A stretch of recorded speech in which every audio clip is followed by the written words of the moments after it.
before the sun fully lifted itself above the low hills surrounding ancient Rome, the city already existed in a state of half-awareness, neither fully asleep nor truly awake. And in this quiet moment, before the crowds arrived, the streets belonged to routine rather than ambition, to habit rather than drama. As stone buildings still held the night's coolness, and the air carried the faint scent of damp earth, old smoke, and yesterday's bread, while narrow alleyways slowly revealed their worn surfaces under a pale and uncertain light. And in these early hours, Rome did not yet roar. It breathed gently, almost lazily, as if reluctant to begin another long day of repetition. And across the city, from the grand forums to the most ordinary residential blocks, people stirred not with urgency, but with familiarity, because dawn in Rome was not a surprise, it was expected, arriving every day with the same quiet insistence. And among the many lives preparing to move once more into motion were those who lived and worked in places that history rarely pauses to describe. Modest buildings tucked between taverns, workshops, and rented rooms. Structures that blended into the urban fabric so completely that most passers-by hardly noticed them at all. And it was here, in these overlooked corners of the city, that the daily routines of Roman brothels began not with noise or scandal, but with the same simple awakening that marked every other working space in Rome. As doors remained closed, shutters stayed drawn, and inside, individuals woke slowly on shared bedding or simple mats, adjusting to the day with no sense of novelty, because for them the city's rhythm was not something to be admired, but something to endure. And outside, water carriers moved through streets with steady steps, their containers clinking softly,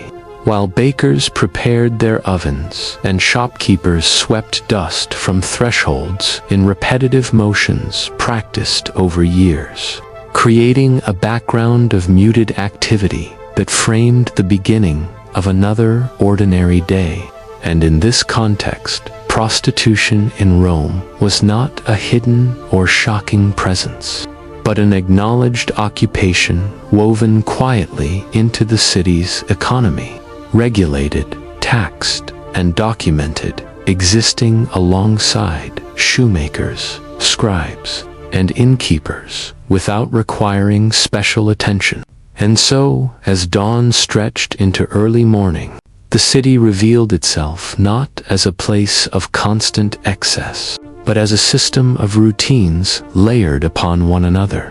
where every individual, regardless of status, prepared to fulfill a role already assigned by law, circumstance, or necessity. And while the grand narratives of Roman history often focus on emperors, battles, and speeches, the true substance of daily life rested in these smaller, repetitive actions: the opening of doors, the washing of faces, the quiet conversations shared in low voices and within brothels. Mornings were not times of activity but of preparation and waiting, as the workers inside adjusted their clothing, cleaned shared spaces, and arranged simple belongings, knowing that the day would unfold according to patterns established long before they arrived and long after they would be gone. And the city itself seemed indifferent to their presence, absorbing their routines as it absorbed everything else, with stone walls that remembered footsteps but never judged them. And as the light grew stronger and shadows shortened, Rome transitioned seamlessly into its working state, carrying forward countless lives whose stories were rarely written down, yet whose days followed predictable rhythms And it is within this quiet, ordinary beginning that we must place the daily lives of Roman prostitutes, not as figures of drama or moral commentary, but as workers waking in a city that demanded participation from everyone, offering little rest and even less recognition. And so the morning passed slowly, without event, without spectacle, just as it had countless times before, setting the tone for a day that would be defined not by excitement, but by routine, repetition, and the steady passage of time. As the Roman morning moved beyond dawn and settled into its familiar rhythm, the city's many rules and structures quietly reasserted themselves, because Rome was not only a place of stone and streets, but a carefully organized system of laws, categories, and expectations that governed nearly every aspect of daily life. And prostitution, far from existing in secrecy, occupied a clearly defined legal position within this system, acknowledged openly and regulated with the same practical mindset that Rome applied to other trades. And while modern imagination often assumes scandal or constant controversy, the Roman state viewed prostitution primarily as a social reality rather than a moral emergency, choosing control over denial.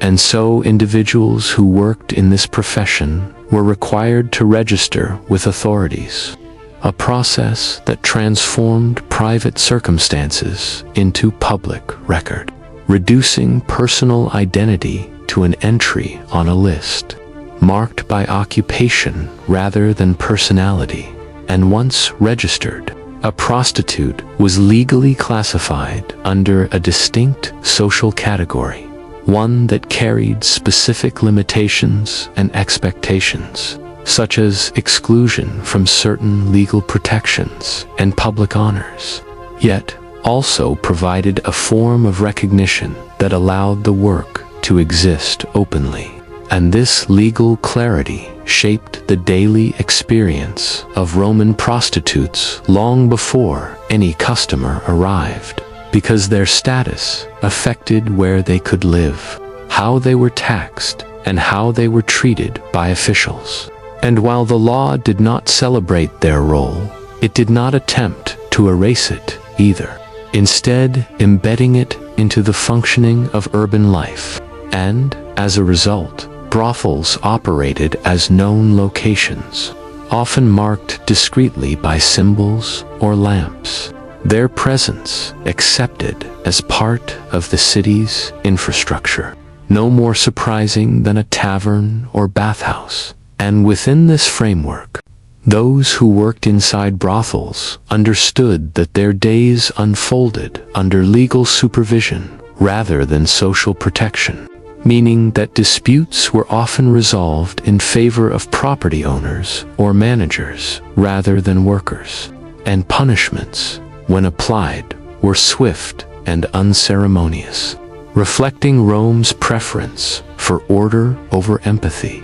And yet, despite these restrictions, the legal system also ensured predictability, which shaped the rhythm of daily life, because predictability allowed routines to form, and routines, in turn, reduced uncertainty, making it possible to endure monotonous days without constant fear of sudden disruption. And so, as morning progressed, prostitutes existed within a city that recognized them as workers while simultaneously denying them social respect, a contradiction that defined their legal reality and quietly influenced their sense of self.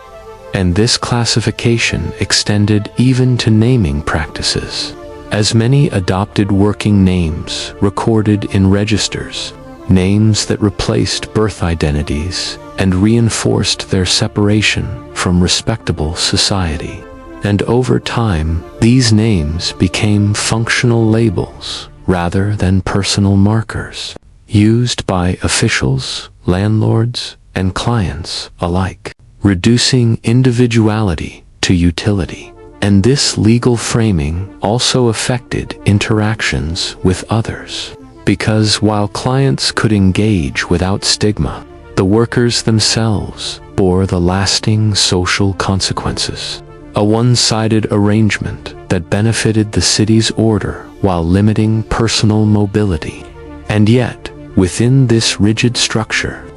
daily life remained slow rather than dramatic, shaped more by waiting than by action, because the legal status of prostitution did not demand constant attention, only quiet compliance. And so hours passed within brothels as workers cleaned rooms, adjusted clothing, and sat in silence or low conversation, aware that their existence was officially sanctioned but socially dismissed. And outside, the city continued without pause. Officials moved between offices, merchants negotiated prices, and citizens followed routines reinforced by centuries of tradition, rarely questioning the systems that placed others at the margins. And in this way, the law functioned not as a source of daily conflict, but as an invisible framework that defined boundaries and expectations, allowing life to proceed without interruption. And as midday approached, the legal identity of Roman prostitutes faded into the background of ordinary activity, becoming just another unremarkable fact of the city's operation, accepted, recorded, and largely ignored. And it is in this quiet acceptance, rather than in spectacle, that their legal position truly reveals itself, as part of a civilization that valued order above compassion and routine above reflection, ensuring that even lives lived on the edges followed predictable paths, marked not by chaos, but by regulated monotony. As the Roman day moved forward and the early activity of the streets settled into a steady background hum, the lives of those who worked within brothels were shaped not by sudden choices or dramatic turning points, but by slow accumulations of circumstance. Because in ancient Rome, becoming a prostitute was rarely the result of a single decision made freely, and more often the outcome of limited options, economic pressure, or social position. And many of those who entered this line of work did so because they were enslaved, sold, or inherited as property. Their labor directed by owners who viewed brothels as practical investments rather than moral concerns. And for enslaved individuals, daily life was defined by obedience and repetition, with little distinction between types of labor beyond physical demands. And prostitution within this system was simply another task assigned by someone else. And beyond slavery, poverty also played a significant role, especially for women without family protection, widows without inheritance, or migrants arriving in Rome without secure employment, because the city, vast and crowded, offered opportunity only to those already connected to its networks, and for those on the margins. Survival often meant accepting work that carried long-term social consequences in exchange for immediate stability. And while some free-born individuals did register themselves voluntarily, these cases were shaped less by desire than by necessity, reflecting a society that provided few alternatives for those without resources. And age also mattered, as many entered the profession while still young, sometimes barely past childhood, though in Roman terms this was seen as unremarkable, because adulthood arrived early and labor began as soon as the body was able, and over time the profession became self-perpetuating, as those registered found it difficult to leave, since legal classification and social stigma followed them even if they attempted to change their lives. And this permanence shaped daily routines, because when escape was unlikely, endurance became the primary strategy, and endurance favored calm, emotional distance, and predictable behavior, allowing individuals to move through days without constant internal resistance. And within brothels, backgrounds varied quietly, with workers coming from different regions of the empire, speaking different native languages, and carrying memories of other lives that gradually faded as Roman routine took precedence. And yet, these differences mattered little to the structure of the day, because once inside the system, individual history dissolved into shared experience, governed by opening hours, cleaning tasks, waiting periods, and the expectation of availability. And the reasons that brought people into prostitution did not shape their daily schedule as much as the constraints that kept them there. And so, as hours passed slowly, the origins of each person became less important than the collective rhythm of life inside the brothel, where time moved not in milestones, but in stretches of sameness. And while Roman writers occasionally commented on morality or character, the lived reality was far quieter, marked by fatigue rather than vice, and resignation rather than excitement. And as the city continued its business outside, those inside adjusted to another day defined by limited choice, accepting their place within Rome's economic machinery with the same subdued persistence that defined many other forms of labor. And it is in understanding these gradual pressures, rather than dramatic narratives, that we begin to see how prostitution functioned not as an exception, but as a predictable outcome within a society structured by hierarchy,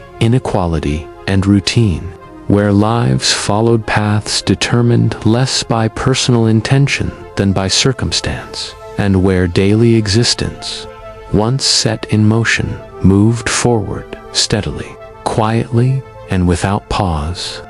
As the Roman day continued its steady progression toward midday, the quiet mechanisms that organized the city's population operated without pause. And among these mechanisms was the formal process of registration, a procedure that transformed individual lives into administrative facts. Because in Rome, prostitution was not only tolerated but documented, and those who entered the profession were required to register their status with local authorities, a process that marked a permanent shift in how they were seen and recorded. And this act of registration was not ceremonial or dramatic, but routine, handled by clerks who recorded names, occupations, and locations with the same detached efficiency used for property lists or tax records.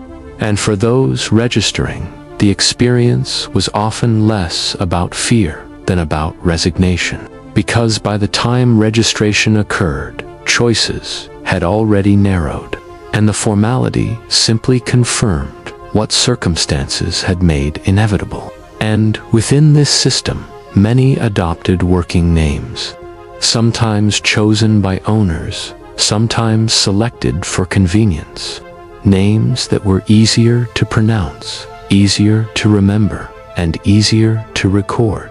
gradually replacing birth names that held personal meaning. And over time, these working names became the primary identifiers used in daily life, spoken by managers, clients, while original identities faded into memory, recalled only in quiet moments or not at all. And this shift affected daily routines in subtle ways, because when identity is reduced to function, Days become shaped by tasks rather than aspirations, and the future becomes a repetition of the present rather than a space for change. And legally, registration also carried consequences that extended beyond work, as registered prostitutes were excluded from certain legal rights and social privileges, unable to contract marriage in recognized ways or claim protections available to others,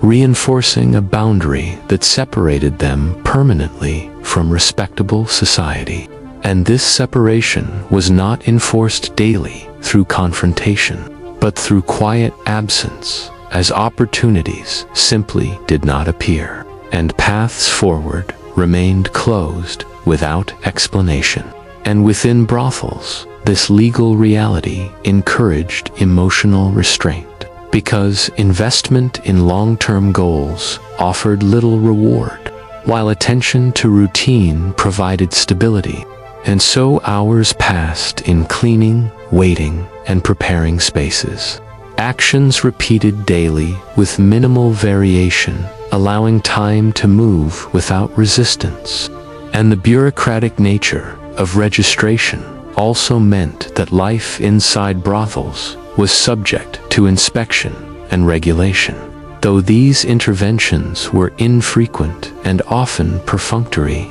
serving more to confirm compliance than to offer protection. And when officials did appear, their presence was brief, marked by the checking of records rather than engagement, reinforcing the sense that what mattered was not who someone was, but whether they were properly recorded. And as the afternoon approached, the effects of registration faded once again into the background of daily life, becoming an invisible framework rather than an active concern. And yet its influence remained constant, shaping expectations, limiting movement, and defining identity in ways that were rarely challenged. And in this way, Roman bureaucracy achieved its purpose, not through force or spectacle, but through quiet permanence, ensuring that once a person entered a particular category,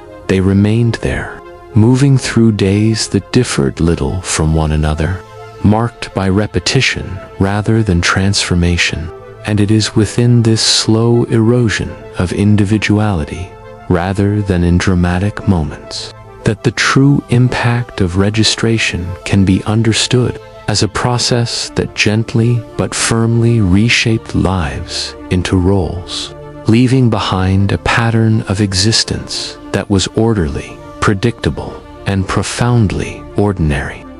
As the Roman day settled into its later hours and the sun cast longer, softer shadows across the city's worn stone streets, the physical spaces where prostitutes lived and worked remained largely unchanged, blending quietly into the surrounding urban environment. Because Roman brothels were rarely grand or architecturally distinct, instead occupying modest buildings that resembled ordinary rental properties, often located near taverns, bathhouses, markets, or busy roads where foot traffic was constant. And from the outside, these structures offered little to distinguish them from neighboring shops or apartments, sometimes marked only by a small symbol, a carved relief, or the presence of an oil lamp near the doorway after dark.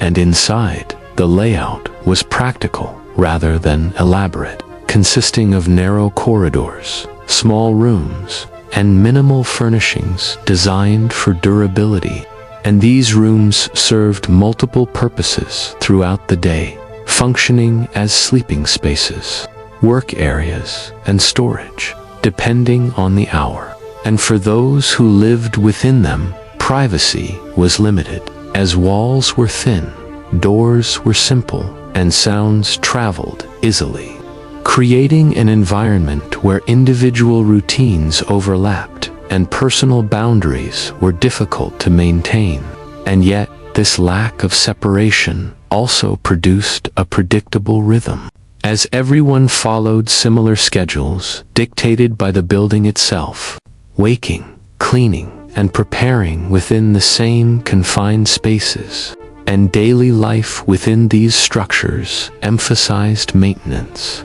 because cleanliness affected reputation and compliance with regulations. And so floors were swept, bedding adjusted, and simple tools cleaned repeatedly. Actions that filled long stretches of time and provided structure to otherwise empty hours. And lighting played a significant role in shaping the atmosphere, as interiors relied heavily on natural light during the day and oil lamps in the evening, casting warm, uneven glows that softened edges and reduced detail, contributing to a subdued environment that discouraged alertness rather than encouraging it. And ventilation was limited, making rooms warm and still during summer and cold during winter, reinforcing a physical awareness of time and season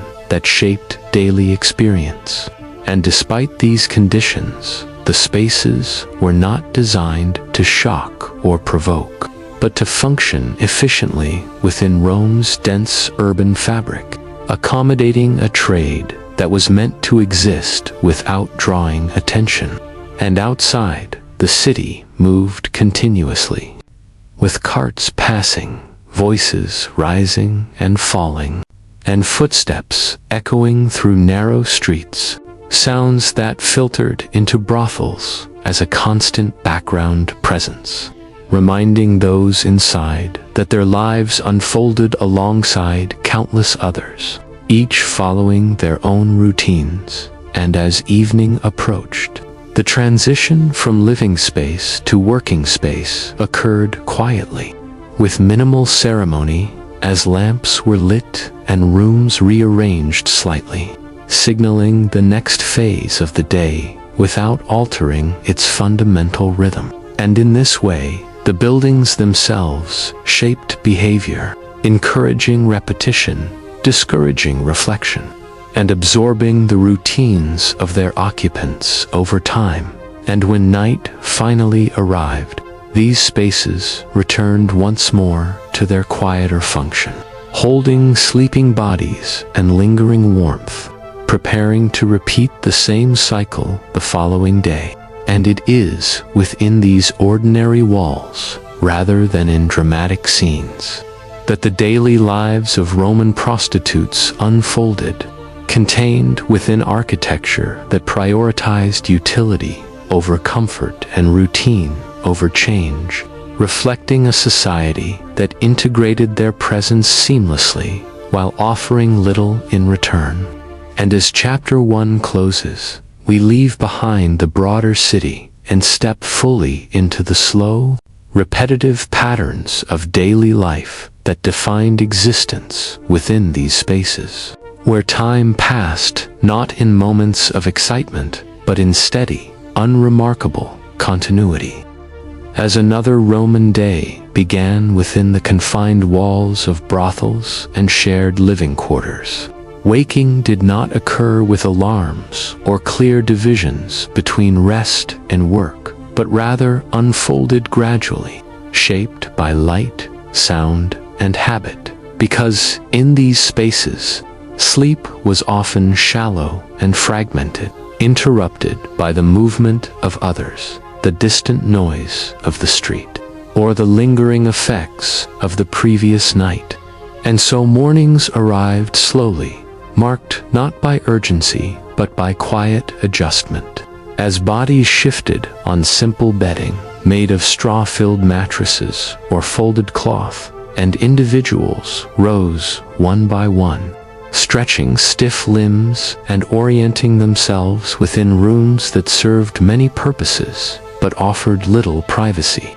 And these shared spaces were practical rather than personal, designed to accommodate multiple occupants efficiently, with few personal belongings visible beyond clothing. Small containers, or charms kept close for comfort. And as daylight filtered through narrow openings or high-set windows, it illuminated stone walls worn smooth by years of use, revealing the accumulated marks of routine rather than decoration. And within this environment, waking was less about beginning a new day and more about continuing an ongoing cycle, because each morning resembled the last closely enough that little thought was required to move through it, and conversation, if it occurred at all, was subdued, consisting of brief exchanges or quiet acknowledgments rather than extended discussion,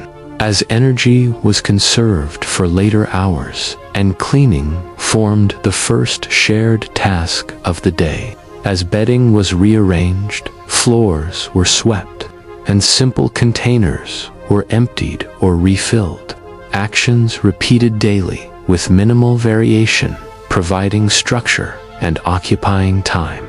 And these routines served both practical and psychological purposes, maintaining order within confined quarters while offering a sense of control in lives otherwise shaped by external demands. And shared living spaces required cooperation, because space was limited and schedules overlapped, and so unspoken rules developed over time, guiding movement, use of resources, and timing, allowing individuals to coexist without constant conflict. And these informal arrangements often mattered more than formal instructions, creating a rhythm understood by those inside but invisible to outsiders. And during these early hours, brothels functioned primarily as domestic environments rather than workplaces, as doors remained closed and activity focused inward,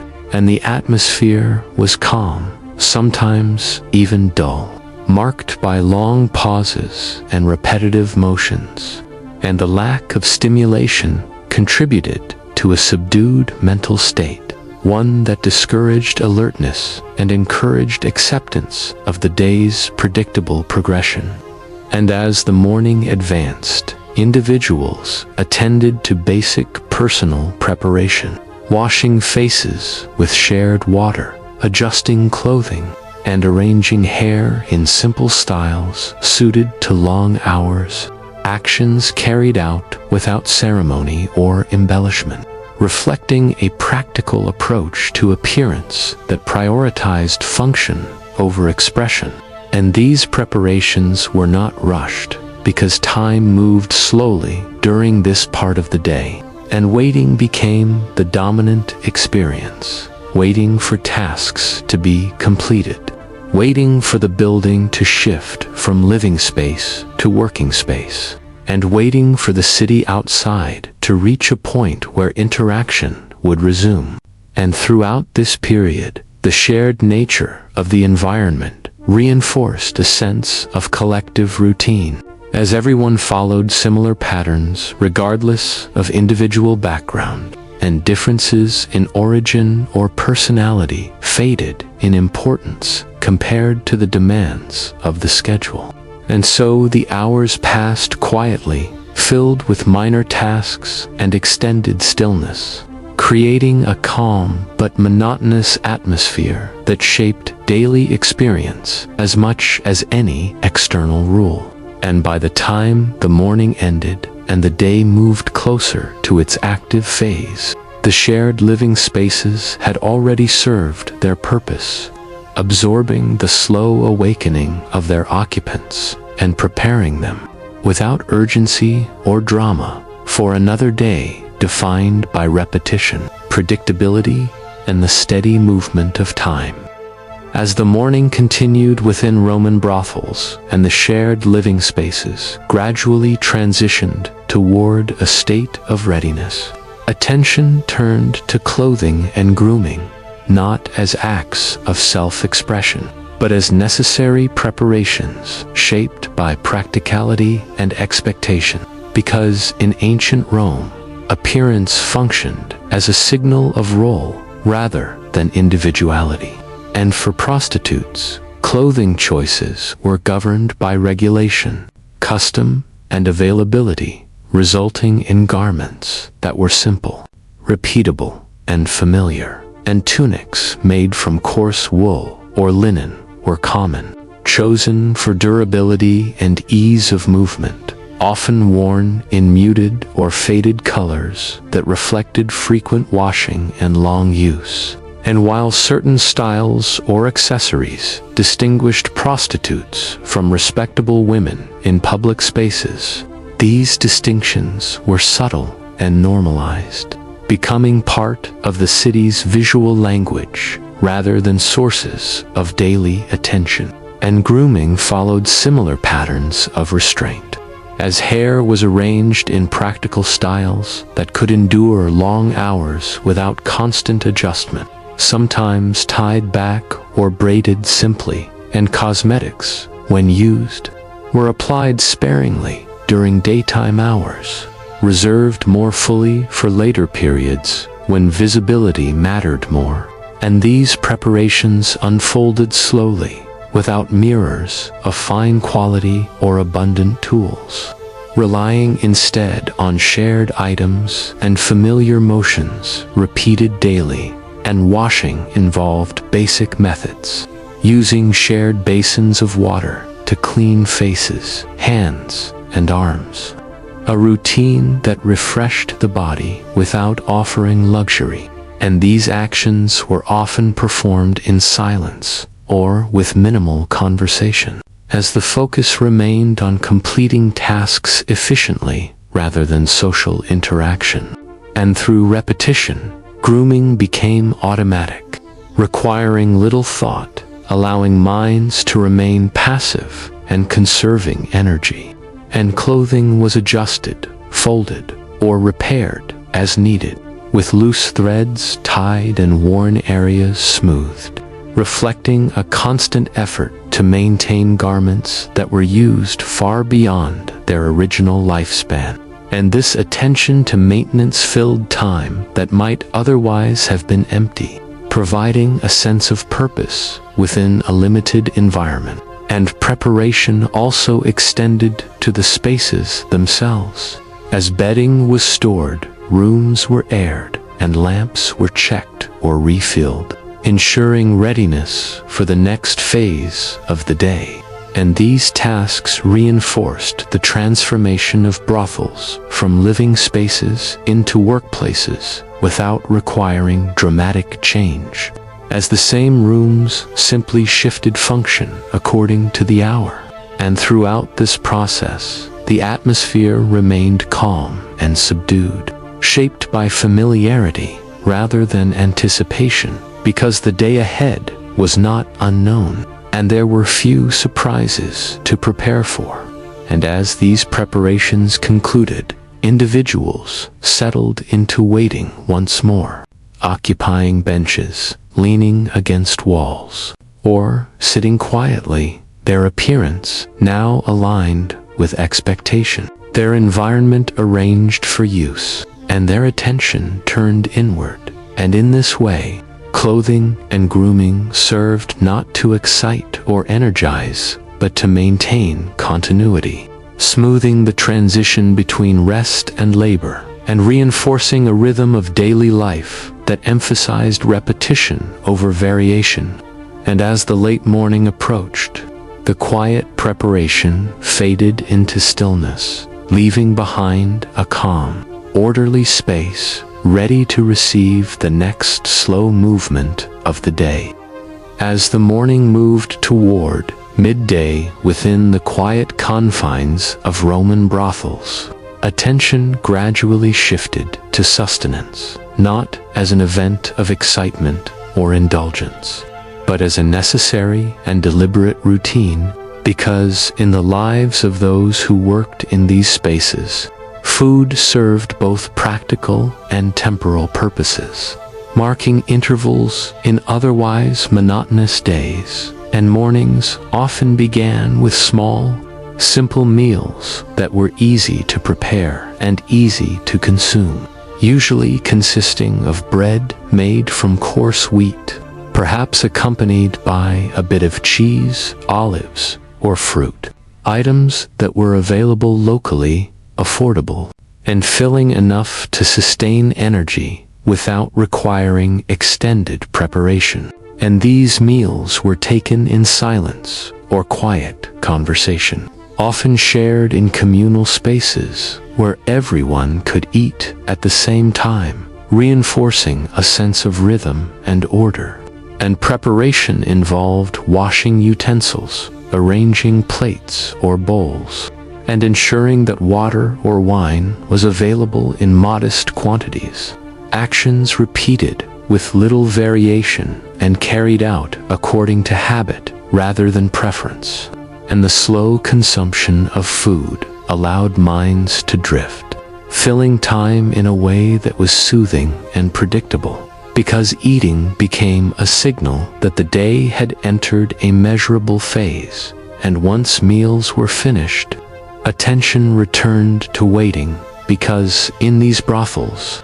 mornings and early afternoons often passed without immediate engagement with visitors, leaving long stretches of time defined by inactivity. And this waiting was not idle in the sense of boredom, but structured by tasks and observation, as individuals monitored spaces, adjusted their appearance, cleaned surfaces, or simply rested while remaining ready for the hours to come. And during these periods, the rhythm of the city outside filtered through narrow windows and doors, providing a gentle, continuous background of distant voices, carts, and footsteps, a reminder of life moving beyond the walls without demanding immediate participation. And waiting became a discipline in itself, cultivating patience, quiet endurance, and a measured attention to the environment, because predictability was the primary currency of the day, and knowing the pace allowed for mental and physical conservation. And within this framework, food, preparation, and waiting were interconnected, forming a slow and continuous sequence that shaped perception of time, linking one small action to the next in a barely noticeable chain. And though the meals themselves were unremarkable, the act of eating at regular intervals reinforced a sense of order, marking temporal boundaries that guided daily behavior. And while modern imagination might expect drama or interruption, the true experience was far quieter, consisting of repetitive gestures, low conversation, occasional glances toward the door, and extended periods of calm, allowing the mind to move gradually through the day without stimulation. And it is within these unremarkable moments, the careful chewing of bread, the pouring of water, the arranging of simple dishes, and the patient counting of minutes, that the routines of Roman brothels are most clearly felt. As time unfolded slowly, predictably, and without spectacle, preparing those inside for the next phase of a day defined by repetition, endurance, and quiet observation. As the day in Roman brothels moved steadily forward, one of the slowest yet most important routines involved cleaning and maintaining the rooms, because in these modest interiors, order and hygiene were essential to the functioning of the space. Even if comfort was minimal and the process of cleaning was methodical rather than hurried, with sweeping of stone or compacted earthen floors taking several careful passes to remove dust, small debris, and remnants of previous activity. And surfaces such as tables, benches, and shelves were wiped down with damp cloths, reused and carefully maintained to extend their utility, and beds or mats were adjusted, folded, or aired in small motions repeated over long stretches of time. the straw or cloth arranged to ensure usability and to maintain a sense of order in shared sleeping spaces. And windows or shutters were opened to allow circulation of air when possible, letting in sunlight or cool breezes that highlighted the slow, deliberate motions of daily maintenance. And oil lamps, carefully cleaned or refilled, ensured that the spaces would remain functional as daylight waned, while small containers, jars, and utensils were washed and dried with patient attention, all of which contributed to a rhythm of action that consumed long hours with minimal excitement, yet provided measurable progress and a sense of accomplishment. However quiet and within these routines, the passage of time became perceptible, because small, repeated tasks created a steady cadence that marked the day without requiring mental strain, and the communal nature of these spaces encouraged cooperation, as multiple individuals moved around in silence, adjusting bedding, sweeping corners, and arranging items with unspoken understanding of timing and proximity. And while the work was repetitive, it offered a subtle meditation on order, endurance, and the predictability of life within walls that defined the boundaries of daily activity. And outside the brothel, the city continued its background rhythm, with distant carts, the voices of merchants, and the occasional shout from the street, sounds that drifted in unobtrusively, reinforcing the awareness that life was continuous, yet separate from these interiors. And cleaning became an anchor in a world otherwise defined by waiting and limited activity, providing structure, a sense of control, and a quiet focus for attention. And as floors were swept, bedding arranged, and surfaces wiped clean, the interiors gradually transformed from cluttered, morning spaces to orderly environments prepared for the next phases of the day, ready for activity that might arise later, whether for work, visitors, or further domestic tasks. And in this way, the act of maintaining the brothel was not dramatic or noteworthy to outsiders, but it shaped the pace of life inside, producing a gentle, continuous rhythm that defined how hours passed, emphasizing repetition, patience, and steady engagement, and reinforcing the slow, predictable passage of time that characterized every day within Roman interiors, where utility, routine, and quiet persistence mattered more than luxury, excitement, or variation. As mid-morning passed and the day inside Roman brothels progressed toward midday, the prevailing reality became one of waiting and extended inactivity, because despite the routines of cleaning, grooming, and simple meals, much of life within these interiors consisted of long stretches where nothing new occurred. And during these hours, time seemed to slow almost tangibly, measured only by the subtle movement of shadows across stone floors, the soft ticking of light on walls, or the occasional distant sound from the city beyond. And the occupants, accustomed to this rhythm, moved quietly through repetitive motions, adjusting clothing, folding bedding, checking containers, or simply resting in low chairs or on mats while remaining alert to the minimal demands of their environment. And conversation, if it occurred, was muted and functional, consisting of whispered remarks about the weather, the arrangement of spaces, or the timing of meals, never rising to excitement or drama. And this prolonged stillness shaped perception of the day as hours merged into one another, unmarked by novelty or event, producing a steady, almost hypnotic cadence that encouraged mental detachment and patient endurance. And during these intervals, the exterior city continued its noise, but it filtered softly through walls and narrow windows, becoming part of the background rather than a stimulus demanding attention. And this repetition, combined with the physical environment of stone walls, narrow corridors, and modest furnishings, reinforced a sense of monotony that, rather than causing agitation,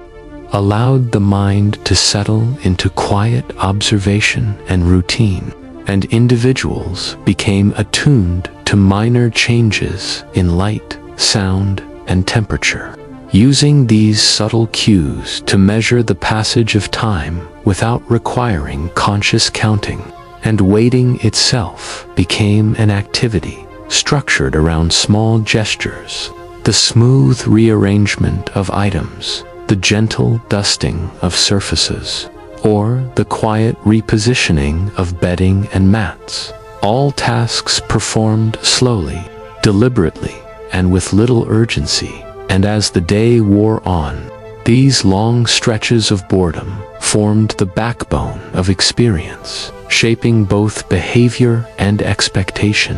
because the predictability of inactivity allowed for mental rest, emotional detachment, and the development of habits that would carry into later hours. And though externally the life of the city was dynamic inside these walls, the slow repetition of tasks and the extended pauses between them defined reality, creating a calm, subdued environment that favored endurance and quiet observation. And it is within this rhythm of waiting, repetition, and measured stillness that the daily experience of Roman prostitutes can best be understood, not as a series of dramatic events, but as a carefully ordered passage of hours, where monotony, consistency, and predictable cycles dictated the pace of life, preparing individuals for the next phases of the day, while sustaining them through the steady, unremarkable passage of time,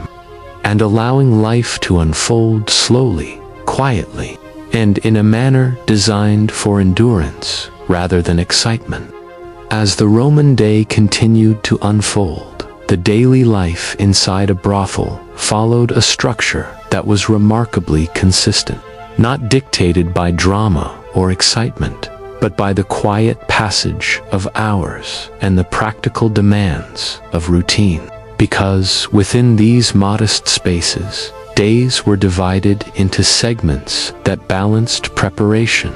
waiting, and occasional interactions, and the rhythm of the day was established early, beginning with waking, washing, and arranging personal spaces, followed by grooming and clothing adjustments, then by simple meals, cleaning, and maintenance, forming a continuous cycle that provided both structure and a gentle sense of predictability. And though visitors might eventually arrive, much of the day was spent in inactivity, with long stretches devoted to observing the environment, managing spaces, and conserving energy for later hours. And within this structure, time was measured by subtle cues rather than clocks, such as the shifting position of sunlight across stone floors, the soft change in air temperature, or the distant sounds of carts and footsteps in the street outside,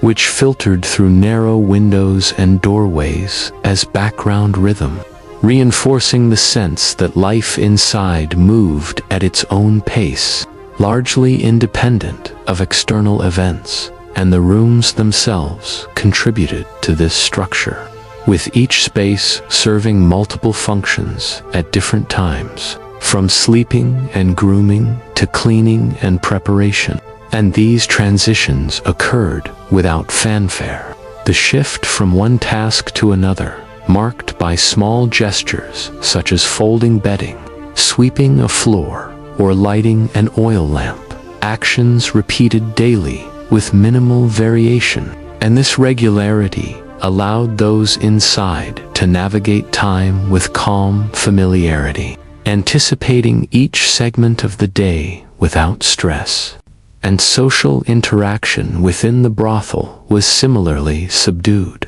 consisting of low conversation, brief acknowledgments, and the occasional collaborative task which helped maintain order and reduce the potential for conflict. And each segment of the day carried its own slow rhythm, from the gentle start of morning to mid-morning tasks, then midday maintenance, afternoon periods, and the eventual approach of evening when preparations for nightfall would begin. And though the city outside was active, with merchants, officials, and pedestrians moving continuously, the interior spaces functioned almost independently, insulated from chaos and defined by repetition, order, and subtle pacing. And it is within this quiet, consistent structure that the daily experience of Roman prostitutes can be understood,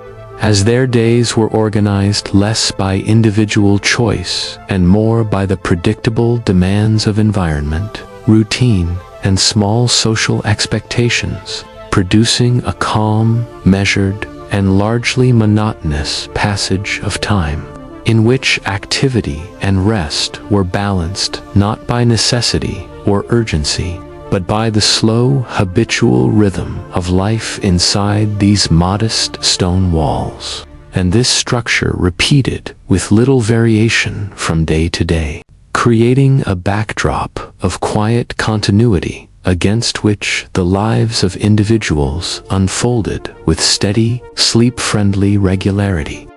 As the day in Roman brothels progressed, the passage of time became a subtle but central concern, because even in spaces largely defined by waiting and repetitive tasks, the need to measure hours and coordinate activities quietly shaped daily life. And while there were no modern clocks or schedules with precise minutes, time was understood through routine, observation, and informal markers, such as the changing angle of sunlight across floors, the arrival of water carriers or bakers in nearby streets, or the steady clatter of carts passing outside. And these cues provided a gentle framework for pacing the day, indicating when meals should be prepared, when cleaning and maintenance should be concluded, and when small interactions might occur. And alongside these temporal markers, economic realities guided behavior in quiet but firm ways, because Roman brothels operated within a regulated market where work was valued, priced, and structured. And while these details were rarely noted in dramatic terms, the simple awareness of cost, payment, and accountability influenced daily routines, shaping how long spaces were maintained when tasks were performed, and how individuals conducted themselves, and negotiation, when it occurred, was subtle, relying more on learned cues and customary practices than on heated discussion, with owners or managers overseeing interactions and ensuring that activities remained orderly and consistent. And for the occupants, awareness of pricing and expectation became part of habitual thought, guiding preparation, posture, and presentation in a calm, repetitive manner, rather than producing stress or urgency. And this awareness, like other aspects of routine, was absorbed into daily rhythm, with each person internalizing the small rules and patterns that governed their environment. And while much of the day passed without explicit transactions, this background knowledge of economic structure subtly influenced every motion, from arranging bedding and cleaning floors to adjusting clothing and attending to personal hygiene. because preparedness was expected even when immediate engagement was absent. And the predictability of these routines produced a gentle, meditative cadence, allowing minds to focus on minor variations in light, sound, and space rather than external pressures. And in this way, the combination of timekeeping, pricing, and routine negotiation formed a quiet framework that directed behavior, organized tasks, and reinforced the slow, measured rhythm of the day. And though the city outside continued to bustle with commerce, conversation, and movement, inside the brothel, the day unfolded with calm consistency, guided by invisible markers, habitual sequences, and understated economic structure, producing a setting in which activity was ordered, monotony was maintained, and the passage of hours could be experienced as a slow, almost imperceptible flow, perfectly aligned with the steady, sleep-inducing pacing that characterized life within Roman interiors. And as the day continued, these frameworks prepared occupants for later hours, when attention might shift to other, slightly more engaging tasks, yet always within the enduring rhythm of repetition, patience, and quiet endurance. As the Roman day wore on within the quiet confines of brothels, the passage of time was marked less by dramatic events and more by the gradual completion of small, repetitive tasks. Because life inside these modest spaces unfolded according to routines that had been practiced for months, if not years, and each day resembled the last in its slow rhythm, punctuated by minor adjustments, observations, and preparations. And tasks included tidying mats or bedding, sweeping floors, arranging small personal items, cleaning containers or utensils, and ensuring that oil lamps were functional for the hours ahead. All actions performed deliberately, without haste, creating a sense of continuity and control, even within an environment defined by external constraint. And these daily tasks were quietly measured against subtle cues from the exterior world, such as the movement of sunlight through narrow windows, the soft change in air temperature, or the distant sounds of carts, voices, and animals, which marked intervals without requiring active attention. And because the day was largely predictable, the mind could move in parallel with the hands, noticing minor changes in the environment, while the body maintained the familiar rhythm of cleaning, arranging, and preparing. And in this way, each gesture became a marker of time, a meditation on order, and a reinforcement of continuity, allowing for mental calm and a sense of endurance.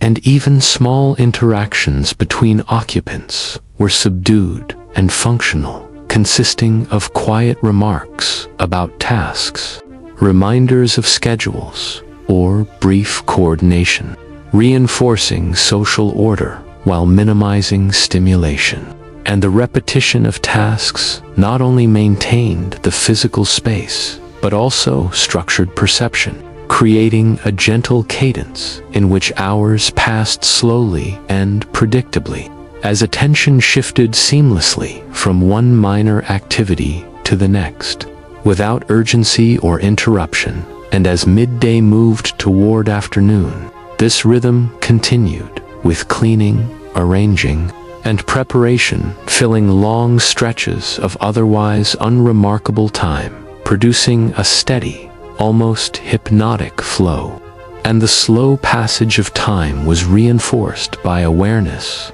of the next segment of the day, whether a simple meal, a brief pause for rest, or the quiet anticipation of visitors. And because these moments were brief and unremarkable, the mind learned to inhabit stillness comfortably, attending to subtle variations in light, sound, and space rather than external pressures or sudden events. And it is within this continuous, task-focused rhythm that life inside Roman brothels is best understood, as days were defined not by drama or excitement, but by the quiet persistence of repeated action, measured by gentle observation and guided by a calm, steady structure that produced both endurance and a slow, almost meditative experience of time, reinforcing the subtle monotony,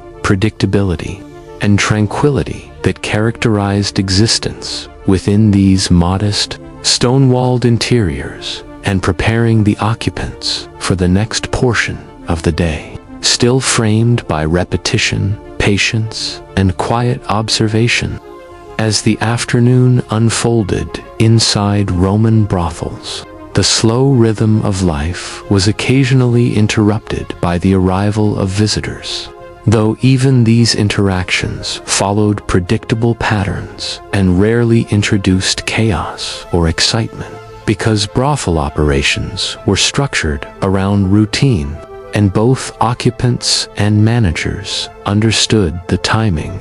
expectations, and procedures involved. And when visitors arrived, they entered through narrow corridors into spaces that had already been prepared, with floors swept, mats arranged, and lighting adjusted for visibility and comfort. And the interactions themselves were brief, functional, and guided by established norms rather than spontaneity, creating a slow, measured exchange that emphasized calm efficiency over drama. And within this framework, the timing of visits was important, because irregularity could disrupt schedules, but in practice, most visits were spaced and managed to maintain continuity, allowing those inside to move seamlessly from preparation to engagement and back to waiting without emotional strain.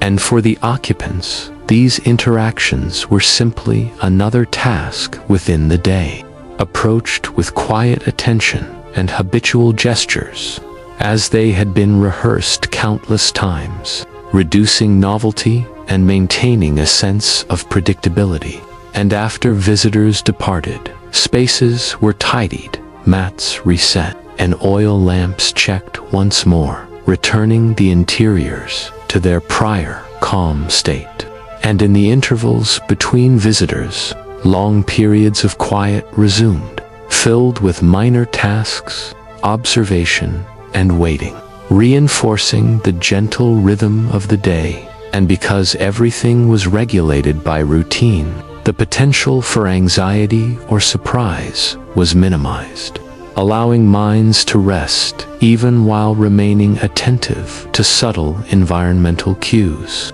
And this predictability extended beyond immediate tasks, encompassing expectations for meals, rest, cleaning, and future arrivals, creating a comprehensive temporal structure that guided behavior from morning until evening. And the constant, slow movement of hours, measured by repetition rather than spectacle, contributed to a steady sense of endurance, as each small action, whether adjusting bedding, cleaning, or preparing for visitors, marked time without requiring urgency or mental strain. And within this atmosphere, the lives of Roman prostitutes were shaped by external interaction, but defined by the internal rhythm of the space, producing a calm, almost meditative experience of daily life, where predictability, repetition, and subtle cues governed every moment, ensuring that even brief disruptions were absorbed into a continuous flow of quiet activity. And it is in understanding these measured, deliberate interactions, timed and repeated with care, that the slow, ordinary reality of life within Roman brothels is most clearly revealed as a pattern of enduring routine, subdued observation, and minimal variation, perfectly aligned with the tranquil, sleep-friendly pacing of the day. As the Roman day inside the brothel slowly approached evening, the quiet rhythm of preparation and repetition continued,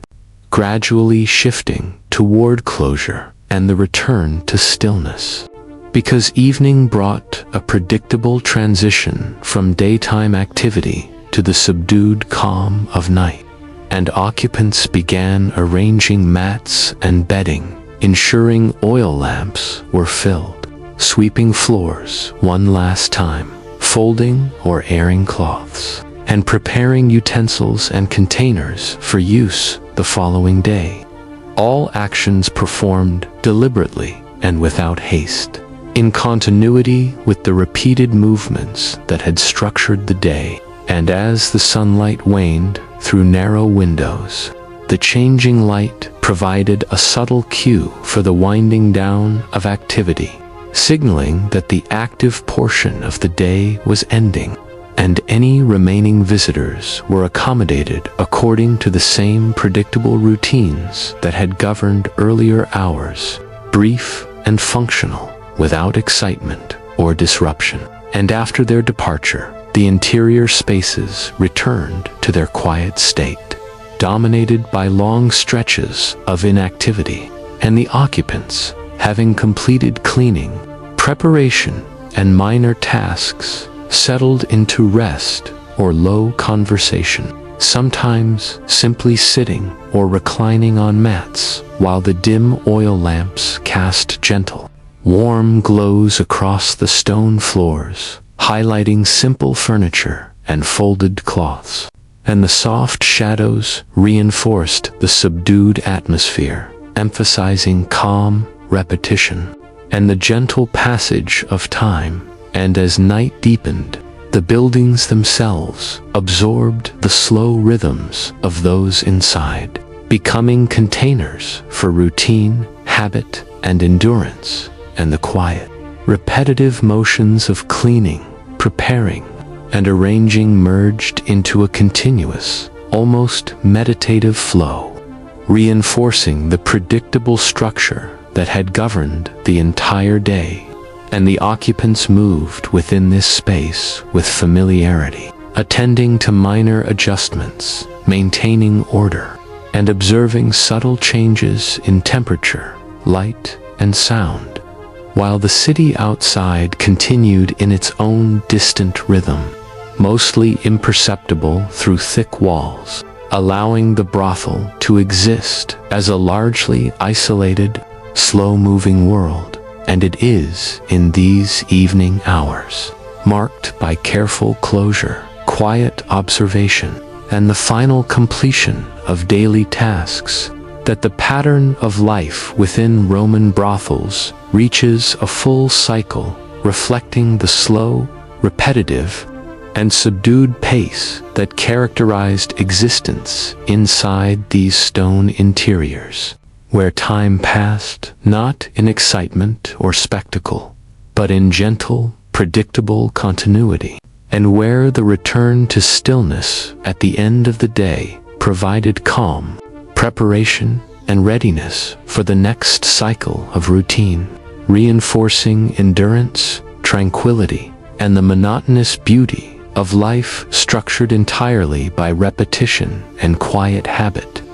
As another day began inside Roman brothels, the slow rhythm of work and rest resumed with remarkable consistency, because life in these spaces was defined less by individual choice and more by the repetition of familiar patterns, and the cycle of activity was anchored by waking, grooming, preparing bedding, cleaning floors, arranging mats, and performing other minor domestic tasks, all conducted in silence or subdued conversation, producing a gentle, measured pace that allowed both body and mind to adjust gradually to the day. And within these routines, small markers of time-guided behavior, such as the gradual increase of daylight filtering through narrow windows, the distant sounds of the city outside,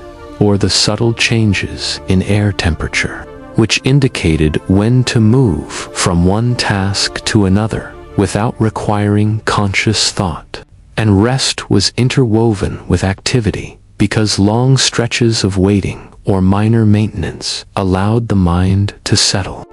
while brief periods of sitting or reclining offered respite from continuous movement. And these alternating phases of work and rest created a steady cadence, a rhythm that dictated the flow of hours and allowed for endurance across the day. And the interiors themselves supported this rhythm, with low ceilings, narrow corridors, simple stone floors, modest furnishings, and oil lamps ready for gradual illumination, providing a predictable, safe, and quiet environment in which repetitive tasks could be performed efficiently. And the routines themselves reinforced a sense of calm, because each action, whether folding cloth, arranging bedding, or sweeping the floor, was familiar, rehearsed, and measured, allowing time to pass slowly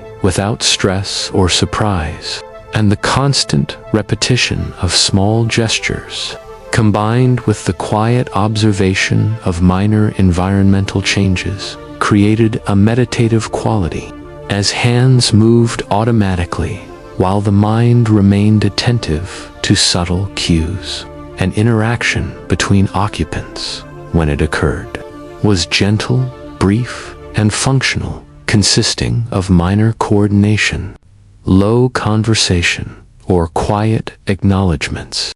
ensuring that the shared space operated smoothly without disrupting the rhythm. And in this way, the brothel became a world defined by routine,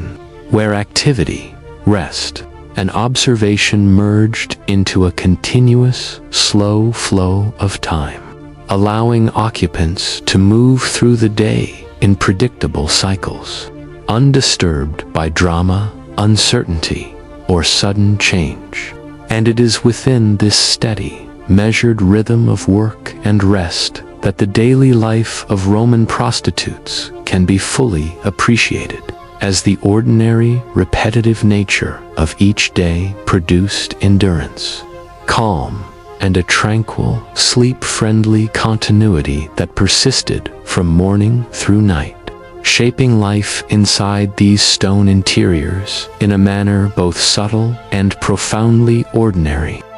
As the morning passed and the day inside Roman brothels moved toward midday, attention turned once again to food and meals, which were quiet, practical events rather than occasions for celebration or indulgence, because sustenance served to maintain energy for slow routines rather than to entertain or excite. And the meals were modest, often consisting, of course, bread, bits of cheese, olives, or fruit, selected for ease of preparation, availability, and filling capacity.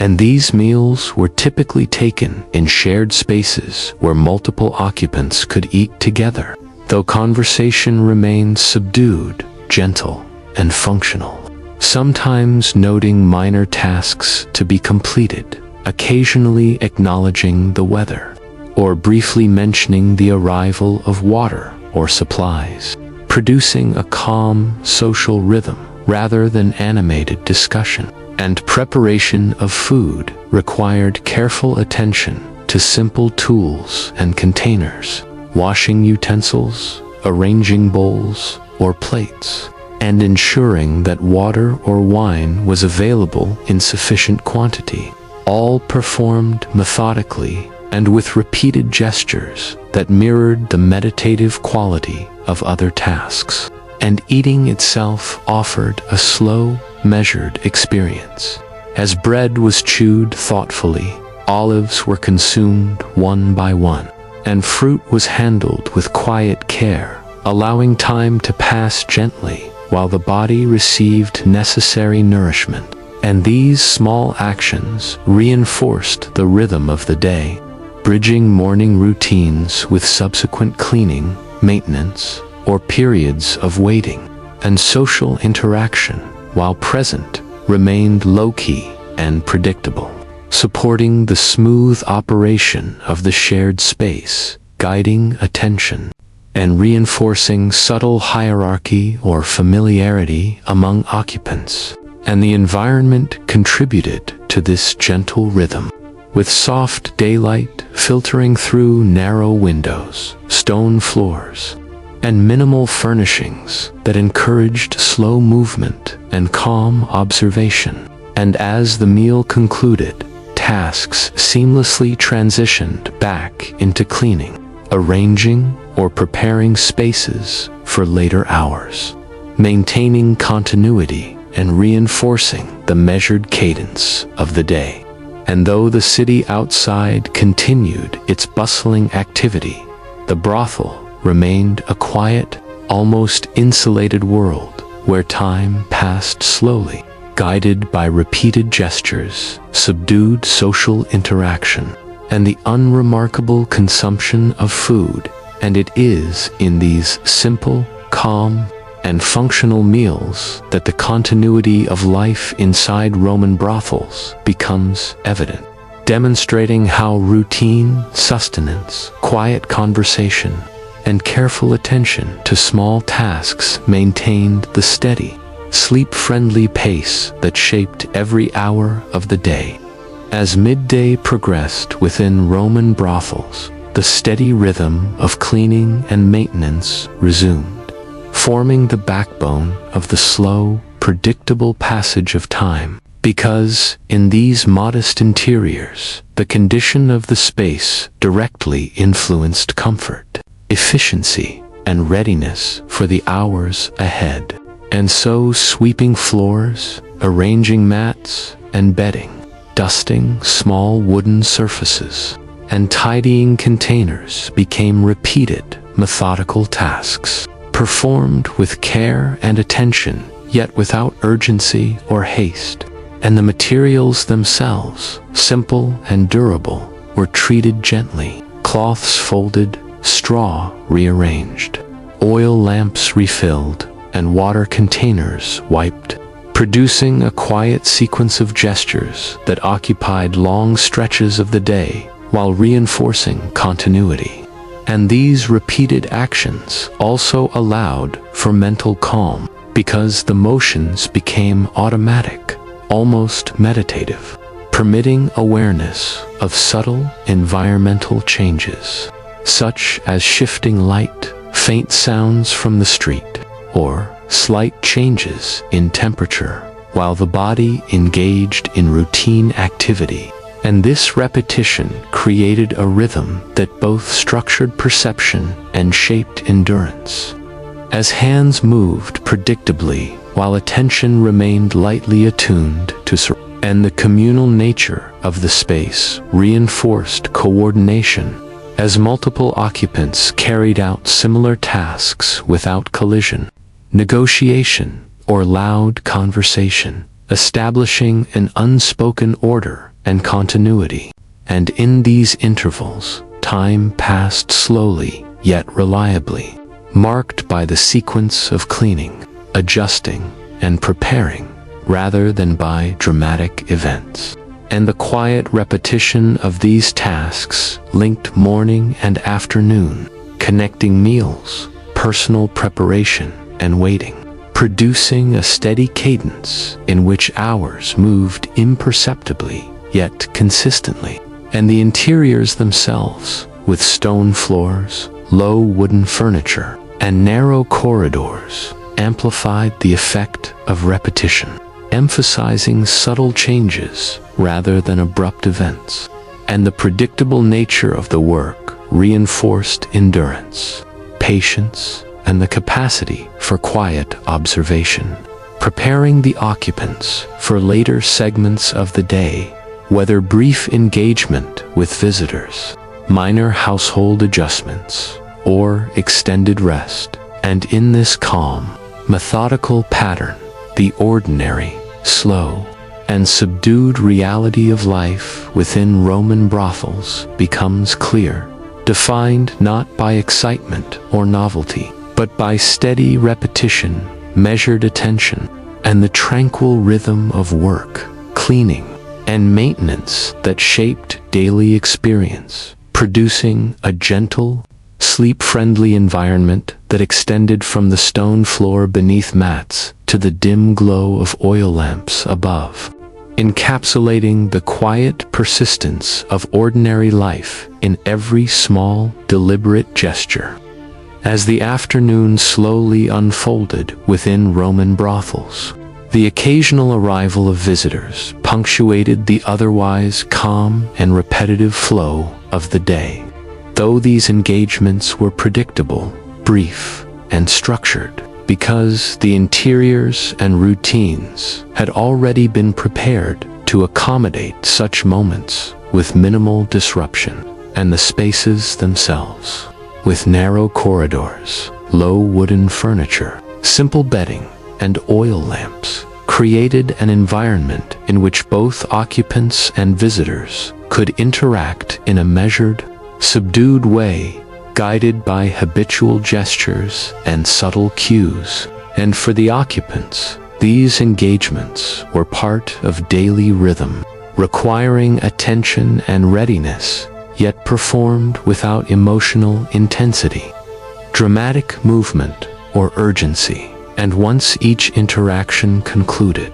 the interiors were quietly reset, with mats smoothed, bedding adjusted, and oil lamps checked, returning the space to the familiar calm. And the long stretches between visitors were filled with gentle tasks such as folding cloth, tidying surfaces, or simply observing the slight changes in light and sound that marked the slow passage of time, producing a steady cadence in which hours merged imperceptibly, because attention alternated seamlessly between small tasks and quiet observation, creating a meditative quality. And social interaction, when it occurred, remained subdued and functional, reinforcing the unspoken order of the shared space, supporting coordination and minimizing stimulation. And this calm, measured flow ensured that the day remained predictable, reducing mental strain and promoting endurance, while the predictable sequence of minor tasks, brief engagements, and extended waiting reinforced the overarching rhythm, linking morning, midday, and afternoon into a continuous, almost hypnotic experience. And the interiors themselves, with their muted, earthy tones, low furnishings, and soft lighting, amplified the subtle continuity, emphasizing repetition, habit, and subdued interaction over novelty or drama. And within this environment, the occupants moved with familiarity, attending to their routines in a quiet, measured way, balancing brief activity with extended calm. And it is in these long, gently structured hours that the ordinary, slow, and repetitive nature of life within Roman brothels is most evident, demonstrating how the combination of preparation, brief interaction, and steady flow created a tranquil, sleep-friendly pace that guided every motion, filled the long stretches of day with measured purpose, and allowed occupants to experience time as a continuous, predictable, and subdued rhythm that carried them quietly toward evening. As the Roman day inside the brothel slowly approached evening, the interiors transitioned into a state of stillness, marking the final phase of daily rhythm. Because after hours of grooming, cleaning, meal preparation, minor maintenance, and brief, predictable interactions, the day naturally moved toward closure. and occupants began arranging bedding, folding cloth, sweeping floors one last time, and ensuring oil lamps were ready to provide soft light as darkness deepened. All performed deliberately and without haste, reinforcing continuity with the repetitive actions that had shaped the day. And as sunlight waned through narrow windows, the subtle changes in light provided cues for winding down, signaling that active portions of the day were ending, and any remaining interactions with visitors were brief and functional, returning the space to calm quickly. And once completed, long stretches of inactivity resumed, filled with quiet observation, reflection, or gentle preparation for rest, and the soft, warm glow of oil lamps illuminated low wooden furniture, neatly arranged mats, folded bedding, and simple containers, casting gentle shadows that emphasized the slow, predictable rhythm of the environment and the calm repetition of minor tasks. Observation and subtle adjustments produced a meditative flow, allowing both body and mind to settle gradually into quietude, and the occupants moved with familiarity, attending to small tasks and environmental cues without urgency, sustaining the rhythm of the day even as activity decreased. And outside, the city continued its own distant flow, but thick stone walls insulated the brothel from noise and chaos, reinforcing the quiet, measured interior world. And within this gentle, predictable space, reflection occurred naturally, as the familiar rhythm of the day tasks, waiting, minor interactions, cleaning, and preparation provided a framework for awareness, calm, and endurance. And it is in these evening hours, characterized by slow closure, subtle observation, and final adjustments, that the pattern of life within Roman brothels becomes most evident, revealing a world structured entirely by repetition, habit, and tranquility, where monotony, predictability, and measured rhythm define experience, preparing occupants for rest and ensuring that the passage of time remains gentle, continuous, and sleep-friendly, marking the end of one full cycle of quiet, ordinary, and enduring daily life. As the morning continued inside the brothel, the slow rhythm of routine tasks became the central focus, because life in these modest stone interiors was defined by repetition, predictability, and measured activity, and each occupant moved through familiar gestures such as tidying mats, folding cloths, sweeping floors, and attending to small containers, all performed carefully, deliberately, and without haste, producing a gentle cadence that governed the passage of time. And the interiors, with low wooden furniture, narrow corridors, simple bedding, and oil lamps, encouraged quiet observation of subtle environmental changes, such as shifts in light, faint sounds from the city outside, or small variations in temperature, which marked the progress of hours without requiring active effort. And grooming, washing, and arranging clothing followed, performed in a meditative sequence that reinforced the calming rhythm, allowing minds to settle into the familiar, soothing flow of repeated motions. And social interaction, when it occurred, was subdued and functional, consisting of quiet remarks, brief coordination, or minimal acknowledgments that preserved calm and order within the shared space. And as small tasks continued, the day unfolded slowly yet steadily, with each gesture linking seamlessly to the next, maintaining continuity and producing a sense of endurance and preparedness. And this quiet observation of surroundings, paired with repeated tasks, shaped perception of time as continuous and gentle,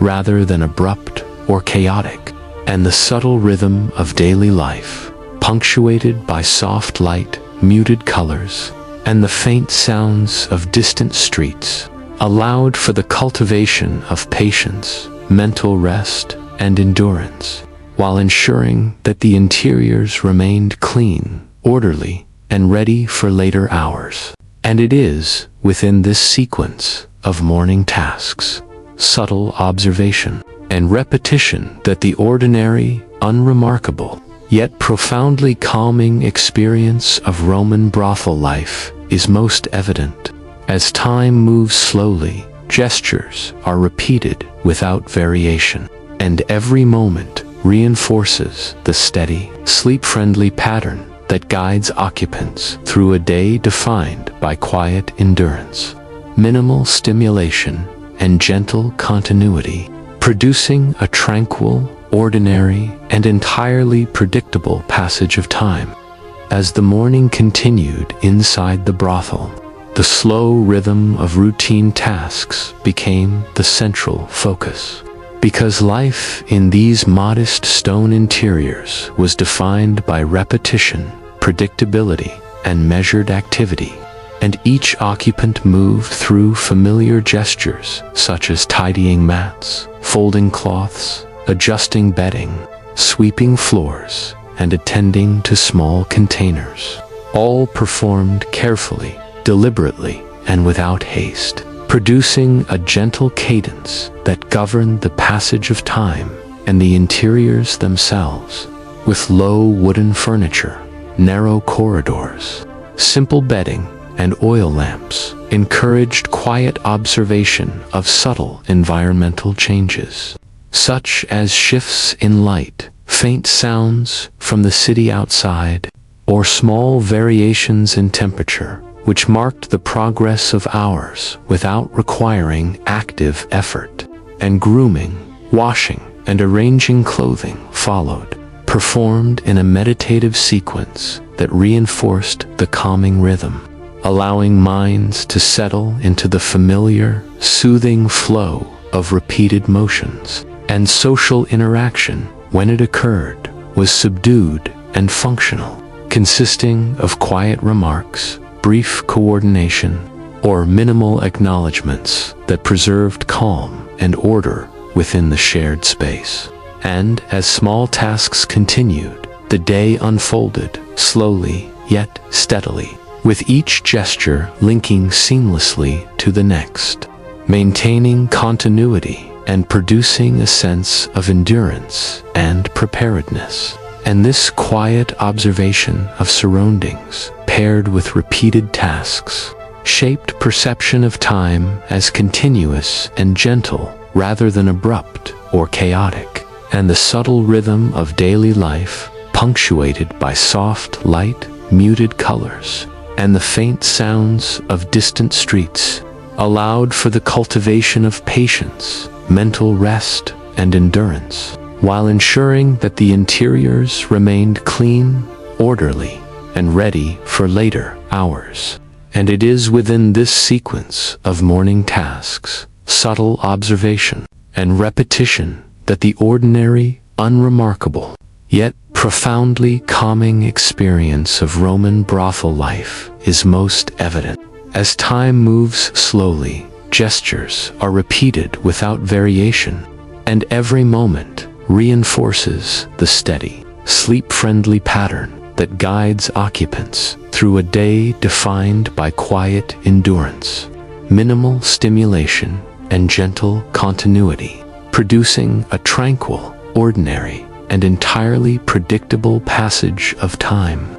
As midday approached inside the Roman brothel, long stretches of waiting became the defining feature of the day, because in the intervals between minor tasks, meals, and occasional brief visits, the passage of hours was measured by observation, subtle adjustments, and gentle maintenance. And the interior stone floors, low wooden furniture, simple mats, and soft lighting from oil lamps or small windows remained quiet, allowing the mind to settle into the rhythm of extended calm. And during these waiting periods, occupants engaged in minor movements such as folding cloth, arranging bedding, wiping surfaces, or checking small containers, each gesture slow and deliberate, reinforcing a meditative cadence and allowing time to pass almost imperceptibly.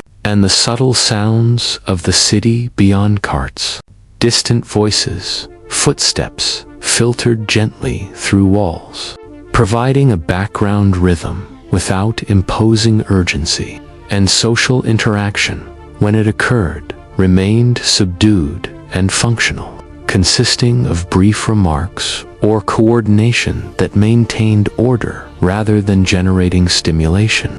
And these long periods of calm, combined with repeated gestures and quiet observation, created a slow, predictable flow of time in which occupants could anticipate each next action, respond with gentle efficiency, and maintain preparedness without haste. And even small transitions, moving from one corner to another, adjusting a mat, or checking a lamp, were performed with mindfulness, marking time and reinforcing the steady cadence of the day. And this extended calm allowed both body and mind to rest within activity, sustaining endurance and attention, while reinforcing the gentle monotony and subtle predictability that characterized life within these interiors. And it is in this long, unremarkable passage of midday hours, defined by waiting,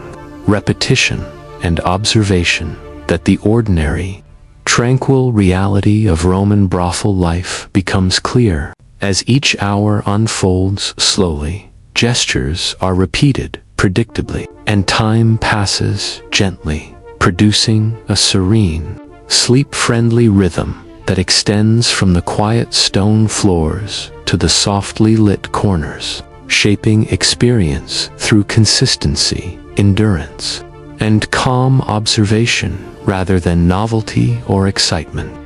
As the late afternoon slowly settled within Roman brothels, the rhythm of daily life transitioned from waiting and minor tasks to preparations for the evening, because each day followed a predictable flow that balanced activity, observation, and rest. And the interior's narrow corridors, low wooden furniture, stone floors, folded mats, and modest bedding remained quiet and orderly, supporting the gentle rhythm of habitual actions. And during this phase, occupants focused on adjusting bedding, folding cloth, tidying surfaces, refilling oil lamps, and checking containers, performing each gesture deliberately and without haste, reinforcing the continuity of the day and the predictable passage of hours. And subtle environmental cues,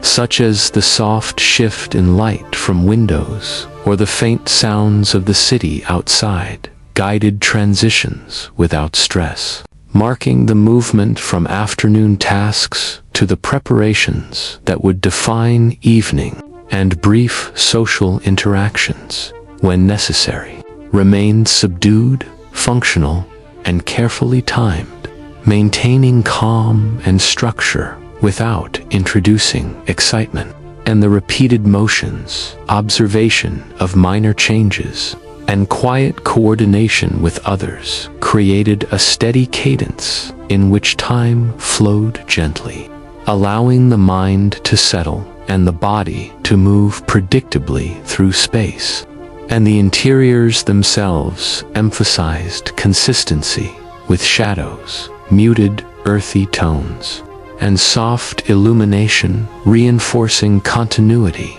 And even the smallest gestures, such as smoothing a mat or adjusting a small object, became markers of time and part of the rhythm, linking morning, midday, and late afternoon in one continuous, unhurried sequence. And this predictable flow ensured endurance, mental calm, and readiness for the final phase of the day, while reinforcing the slow, ordinary, and tranquil pattern that characterized life within Roman brothels. And it is within this careful, measured sequence of late afternoon tasks, observation, and gentle transitions that the calming monotony and enduring structure of daily routines become most evident, creating a sleep-friendly environment in which every hour passes slowly, predictably, and without interruption, preparing the interiors and occupants alike for evening stillness. As evening fully settled inside the Roman brothel, the day reached its natural conclusion, marked by quiet closure and the return to stillness, because after hours of grooming, cleaning, meal preparation, minor maintenance, and occasional brief interactions, the interiors transitioned into calm, predictable spaces, and occupants completed final adjustments such as folding, bedding, arranging mats, tidying surfaces, refilling oil lamps, and checking containers, all performed with gentle, deliberate gestures that reinforced continuity with the day's slow rhythm. And as the remaining light faded through narrow windows, shadows lengthened across stone floors, low wooden furniture, and simple bedding, producing a subdued, tranquil environment in which the passage of time could be observed without urgency or distraction, and any brief interactions with visitors had already concluded, leaving long stretches of quiet in which minds settled into observation, reflection, and rest. And the interiors themselves absorbed this rhythm, maintaining order, readiness, and calm, while soft, muted earthy tones and gentle illumination emphasized the meditative quality of repetitive, predictable tasks and the repetition of gestures, observation of minor changes in light and sound, and minimal social interaction created a steady cadence in which hours passed slowly, uninterrupted, and entirely ordinary, reinforcing the endurance, patience, and tranquility that defined daily life within Roman brothels. And in these final hours, the cycle of morning, midday, afternoon, and evening came full circle, producing a sense of closure and preparation for the next day, as each small, deliberate action contributed to continuity, calm, and subtle structure. And it is within this evening closure, the folding of mats,